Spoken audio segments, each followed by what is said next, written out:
Okay, good morning. It's 10:30. I think we can start our session. Thank you so much for joining us this morning here. My name is Tencerova, and I work as a traineeships coordinator in the translation department of the European Commission in DGT. And I am here today together with Monica Albini, who is a junior researcher in AI in creative words. I would then present about different traineeship opportunities in different EU institutions. We will divide this session into three small parts, so it will take about half an hour. So first I will give you the presentation, then Monica will talk about her traineeship experience, and then we will take your questions. So if you have already something coming up now, please don't hesitate and use chat, but you will be able to ask your questions at the very end as well. So I would start with the European Commission program called Blue Book Traineeships. We have 2 sessions per year lasting 5 months. They start in March and in October. The European Commission is hosting in total around 950 trainees. And here in DGT, in the translation service, we have around 50 trainees. In order to be eligible for this traineeship, you have to speak, of course, your mother tongue, which is an EU official language. Then you have to speak English, French, or German. However, nowadays, it's almost impossible to have the traineeship without English because more than 90% of originals are coming in English. We are translating into the mother tongue. In addition to that, you have to have another language, which is an EU official language. Trainees are assigned in the translation departments, but some of them also work on terminology research. We have also a dedicated editing team. We have now also 3 trainees in AI services of digitranslation, and we also have a communication department or institutional affairs department, but we have also some trainees working in the translation or workflow planning. Our trainees are based in Luxembourg, Brussels, or exceptionally in the member states. So all this, what I have been just explaining, is a traineeship for graduates. So for those who have at least a bachelor's degree. However, we offer a very small traineeship program for student trainees, so for those who don't have a university diploma yet, but this is only for specific languages. In the Council of the EU, they also offer 5 months traineeship starting in February and in September. You have to speak 2 languages minimum, including English, and also all candidates have to have a bachelor's degree. This traineeship is paid similarly to the program in the European Commission, and also the travel costs and meal allowance is granted to the trainees. Translation trainees in the council are assigned to the translation departments, but they also work on terminology research, and they can also choose to volunteer during the summits of the council. The procedure lasts about 6 months, and all the trainees are based in Brussels. It's much smaller in scale, so the council is offering around 50 posts per session, and also relatively smaller number of translator trainees. What is interesting about this traineeship program is that they also offer a positive action program, and 3 posts are reserved for trainees with disability. In the European Parliament, the traineeship is called Schumann traineeship. Maybe you have heard about it already. The timing is the same as for the Commission, so it starts also in March and October. You have to speak 3 languages again. You have to have a bachelor's degree, so that's the same as for the Commission, and the traineeship is also paid. It's about half of the size of the traineeship in the European Commission, so around 400 trainees are hosted per session, with roughly somewhere between 50 to 60 in the linguistic services. Translation trainees are working in the translation departments, but also in the editing service. What is interesting is that European Parliament has also a dedicated subtitling and voiceover team, and also audio and podcasts team, where also trainees can work. As the parliament is based in different places in the EU, as a trainee, you can also work either from Brussels, Strasbourg, Luxembourg, or sometimes from the specific member states.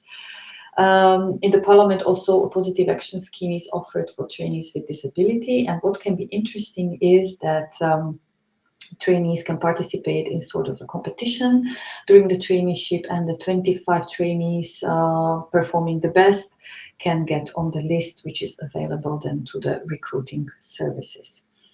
So this was about the European Parliament, and here I picked a couple of other institutions or bodies which could be interesting for you if you have a translation or linguistic background.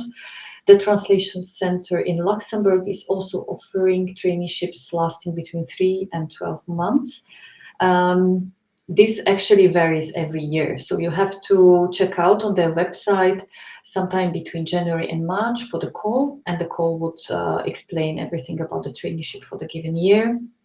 But what is published is already that you have to speak 2 languages as a candidate, and of course all traineeships are based in Luxembourg. The number of posts per year varies between 2 and 6, so this is the information I received from the colleagues there. In the Court of Justice, the traineeship is quite specific because all trainees have to have a legal background, so it also applies to all translators who work there. So you have to have either a law degree or degree in political science. The traineeship lasts 5 months. But what might be interesting for you is also that they offer interpreter traineeships of 10 to 12 weeks. French is very important at the Court of Justice, so you have to speak French, and all of them are based in Luxembourg. The European Economic and Social Committee is also offering traineeships of 5 months, starting in February and September. They are paid, and the trainees there in translation, of course, work for the translation department, but also work on editing and terminology. So these are, in a nutshell, a couple of institutions I picked for you. What would be interesting is to go also on the description of this session, where I gave you a couple of links. If you click on the last link for other bodies and agencies, you would see many more opportunities actually for traineeships. So many agencies, based most of them in different member states, also have their specific traineeship programs, and the calls are published on the website. So please check it out and see what other opportunities are out there, although most of them are then in the scientific or administrative fields. On my last slide, I would like to share with you some feedback from the trainees in the EU institutions. So on the left side, there is a former trainee from the council who is sharing her experience in the translation department. And there, the guy in the middle was our trainee in the Maltese department, and also the lady was a trainee in our Italian language department. All these are actually publicly available, so if you go to the websites, you can find those there. We receive regularly feedback from our trainees through our surveys, and I have to say that one of the most appreciated things is that our trainees have really a hands-on experience. So they come and they go through quite an extensive training program, especially in the translation tools, because the traineeship in translation is rather technical. So you have to know lots of IT tools that we use. And basically from day one, they start to translate. So this is something very interesting for our trainees, that it's not really supporting the service or maybe making coffee for the colleagues, but they really do the same things as our in-house translators. And therefore also the learning curve during the 5 months is really huge. Our trainees receive regular feedback. They have an advisor assigned. So it's really a big learning opportunities for them. If you ever hesitated whether to apply or not for a translation traineeship, I would definitely encourage you to do so. I know that it's some administrative work and some, looking for documents and background information and filling in their files, but I think it is worth it. What might be also interesting for you to know, that for us in the European Commission, we sometimes are missing additional good candidates for some of the languages. So if you believe that this is this huge procedure where you basically don't have any chance to to pass and to be selected, it is a myth. Because, as I say, for some languages we do miss additional candidates. So if you're a good candidate, don't hesitate and apply. So you see here a couple of photos of our former trainees, but I'm having here today Monica Albini, who was normally joining me here, but I don't see her right now here. So Yes, I think I'm I'm here. here. Sorry. I'm scrolling through the list, but I don't see you. So perfect. So Monica is here with me. So she will be able to really tell you how her traineeship in DG translation was, and also how it influenced her career after that. So thank you for your attention for now. And if you have any questions, I will go now to chat and look at them, or we can discuss this at the very end. Thanks a lot, Monica. The floor is yours. Thank you for giving me the floors, and hello everybody. So my name is Monica Albini, and I was a Blue Book trainee exactly 1 year ago. So I started in October 2023 until February 2024, and I was based in Luxembourg. I did my traineeship in DGT, but I was in natural language processing. So I was in the artificial intelligence scheme, and actually I was the first AI trainee who joined the European Commission. I was the first AI trainee in the Blue Book scheme.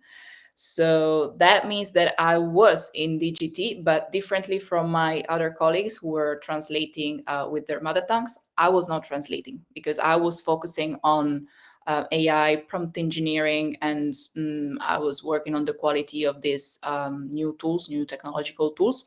And at that time, I remember there was this internal tool that was developed, was the e-briefing tool that was helping the policy briefing. And so that time I was working on the prompt engineering. So I received this new tool and I had to work on the quality in order to have a good result for the people working at the Commission, and in order to respect also the multilingualism of the European Commission. The reason why I decided to apply for this specific position was that I was already originally interested in AI, because when I was translating, I always felt that there was something missing, that I wanted to add something. And so I did not graduate in IT or engineering or something. I have a background in translation interpreting. I did my bachelor degree in Switzerland, in Geneva, and then a master degree here in Italy. I'm from Torino, the north of Italy. And then what I did was I won a research scholarship in artificial intelligence here at the university. And so with that, I started this career of in AI, and the topic was how to communicate AI, how to work with AI, especially in the university sphere, because I did that experience I started it in November 2022. So it was exactly when, ChatGPT exploded. And so there was this original fear of, okay, how are we going to work? How are we going to teach languages? How are teachers going to act with this new tools? So that experience, I think, really made it clear that I want to find my niche in AI related to languages. And honestly, I have to say that working at the European Commission, it was my starting point, because right now in my professional career, I'm still working in this. I'm still working in AI related to languages.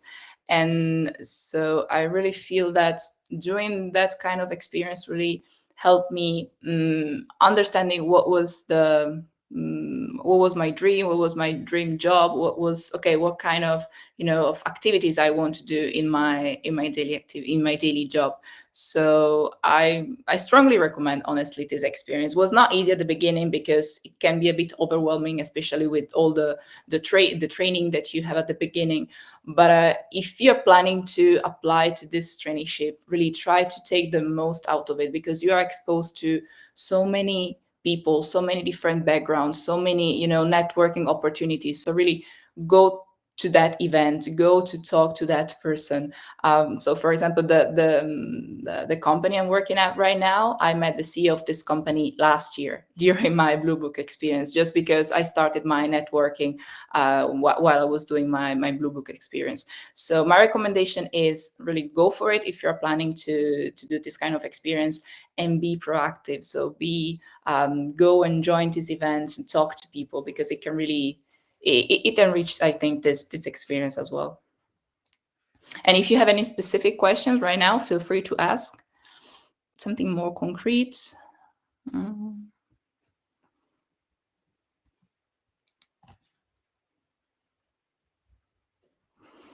As we said, you don't have to put only questions in chat. So please, if you have now, I don't think there is no raise hand option in this tool.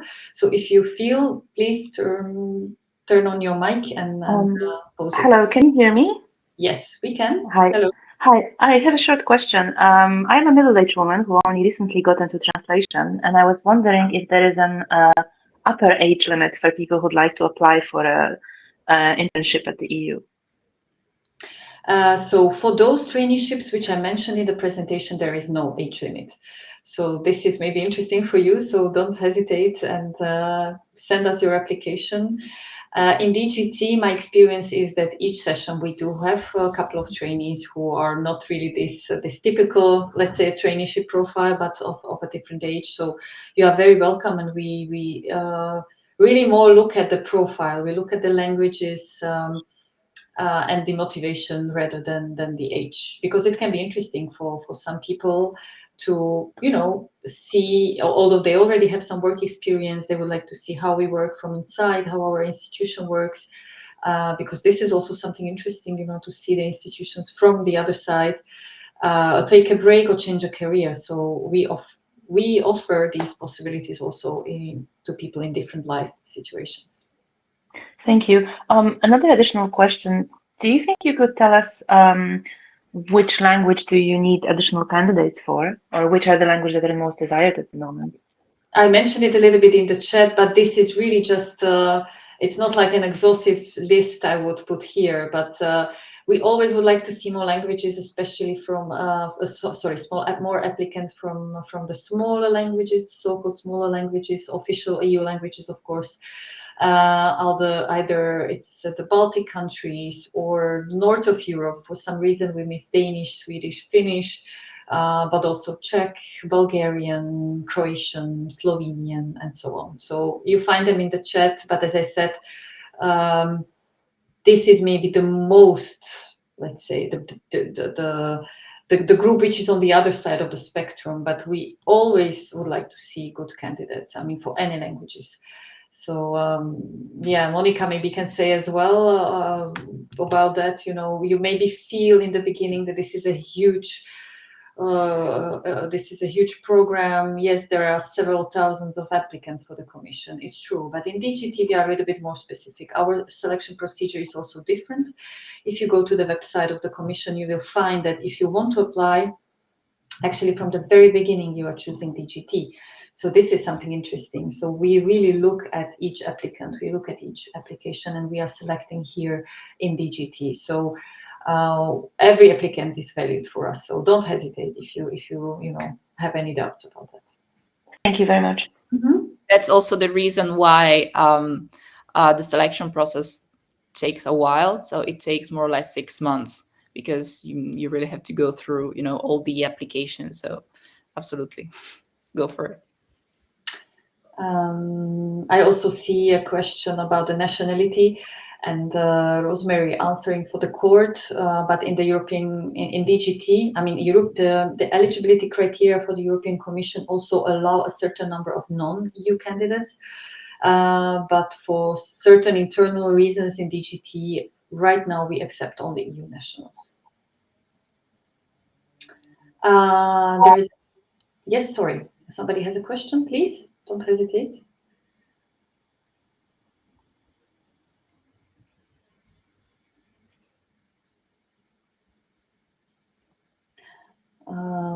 Excuse me, could you try the department?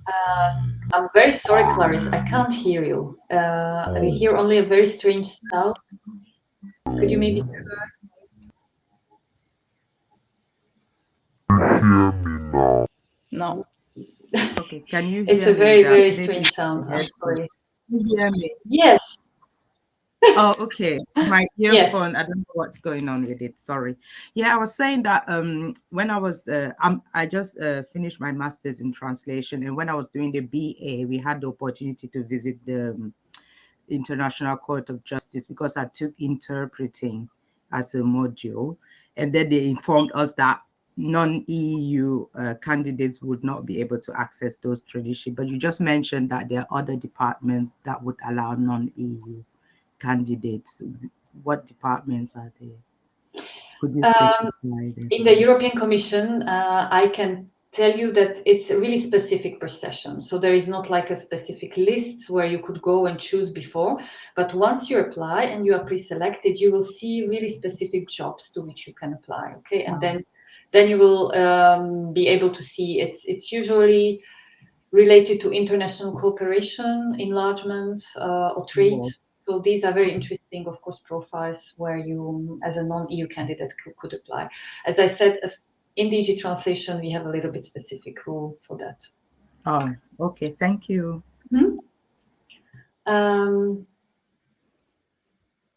Besides languages, whether we take into consideration your work experience. Yes, we do take it into account, of course. I mean, in case that there are many candidates for a specific position, of course, people go through your whole profile and we look into everything. But I would like to stress that we don't expect that all candidates do have a work experience, because the idea of the traineeship is that is more or less your first work experience.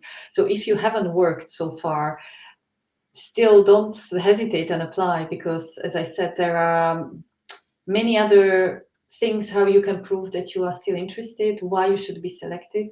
There is a part where you can explain your motivation. So maybe this is something important to look at and to think why you want to work for DG Translation, or for that matter, for any other department. Maybe put more effort into writing a motivation which is very specific and which is targeted to a specific, maybe even a language department, rather than maybe focusing on work experience. What often happens, and now I'm going really to some practical aspects, is that people put in too many work experiences of maybe very short, let's say not very relevant kinds, and then at the end there are some mistakes where your documents are not matching your application, and those candidates are ineligible at the end. So I wouldn't worry so much about work experience and how much you have worked. I would really focus on what you can offer, why you would be interested, what you already know maybe about DGT. Look around and try to understand what we do, how we work, what we want to achieve as an institution, and maybe you can put this into your motivation and be, standing out from the crowd. Whether I mean the native speaker of these languages, yes, indeed. I'm sorry, I maybe wasn't very clear. So I mean about the mother tongues. As I said, we recruit about 50 trainees each session, so 50 trainees for March and 50 trainees for October in DGT.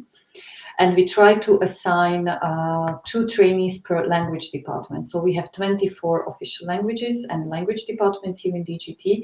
So normally we try to give 2 posts, depending also on other circumstances, but 2 posts per language. And this is really the mother tongue. We are talking about mother tongue levels.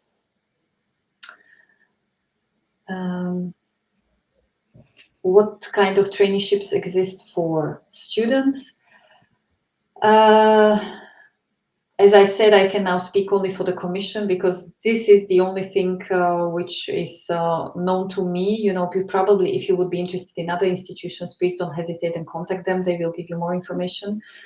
But if a traineeship is part of your university curriculum, you can also come as a trainee to DGT. But as this is a post in Luxembourg or Brussels, usually you would have to be here with us. And this is not so obvious for many students. So we are normally working with students who are close to Brussels and Luxembourg, because this is really the most convenient for them. I know, if I know should be specific, I know that the Dutch department, French department, also Italian department is having trainees coming from universities. But these are short-term traineeships, and usually they go through the university. So we already have contacts with universities in the EU. And then sometimes there is certain selection at the university level already. So maybe go and check out first with your university, with your professors or with your mentors, to see whether they are working with the European Commission on a traineeship. And if not, and if you're still interested, you can send me an email. I will share my contact details here before the end of the session.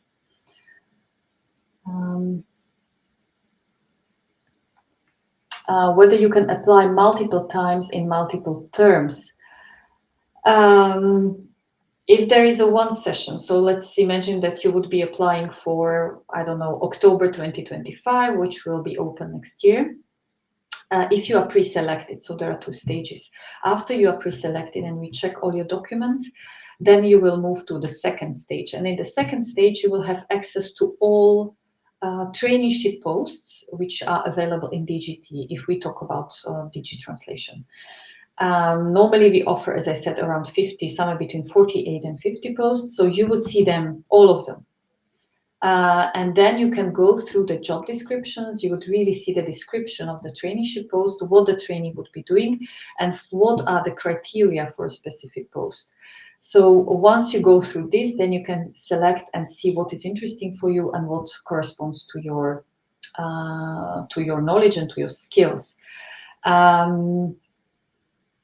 You can in one go apply to 3 posts. Okay, so you can apply for October session. If you would be applying next year, you would be able to select 3 posts. So the answer to your question is yes, you can select 3 different posts, and then you might be selected by one of them. In multiple terms, I'm not sure if you mean in different sessions. So if you are not selected for October 2025, of course, you can repeat and start again from the scratch. Actually, you have to restart the whole selection, whole application file again for the March 2026. I don't know whether this answers your question, Alexandra, but let me know. If not, I'm happy to clarify.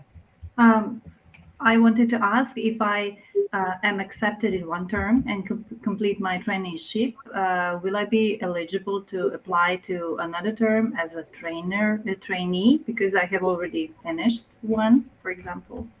No, you wouldn't be eligible anymore. We can offer only one traineeship Thank you. per life, I would say. Okay. Yes, that was my question. Yeah, that's the idea. We want to offer, everybody equal chances. And although if you have a very good profile, that would be making it very difficult for others. So we really want to offer it to a wide spectrum of candidates. And also maybe that's one of the eligibility criteria. You cannot have any traineeship in any of the EU institutions longer than 6 weeks. So if you have been a trainee for 7 weeks in any of the institutions, I don't know, even a court or parliament, you wouldn't be able to apply for a traineeship in the Commission.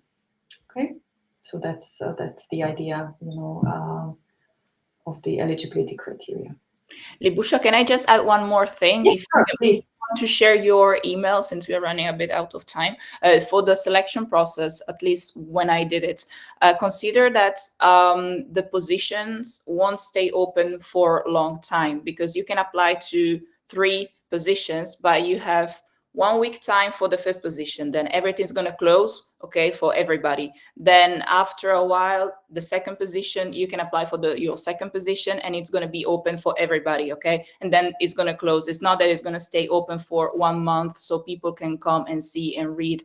No, you have that amount of time, then it's going to expire. Then the second week is going to open again, and you can see which positions are still open, because maybe one position that you were interested in the first week already expired because it reached the maximum amount of people for that position. Okay, so it's going to disappear from the website. And so you have to, I suggest to go with your first choice, go immediately the first week. So at least you're sure that you're applying for that position that you're interested in.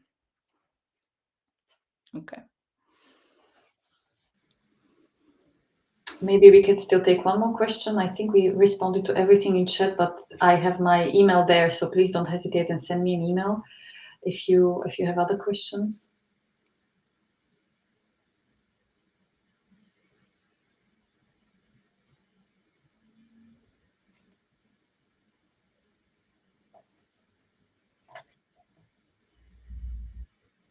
Thank you. You're welcome, Clarice. Okay, so we hope we, promoted the traineeships and made you interested in this. Don't hesitate and reach out to us if you have other questions, and definitely apply. There is quite a lot out there, so check it out, and we hope to see you maybe as a trainee with us. Thank you and enjoy TEF. Bye-bye.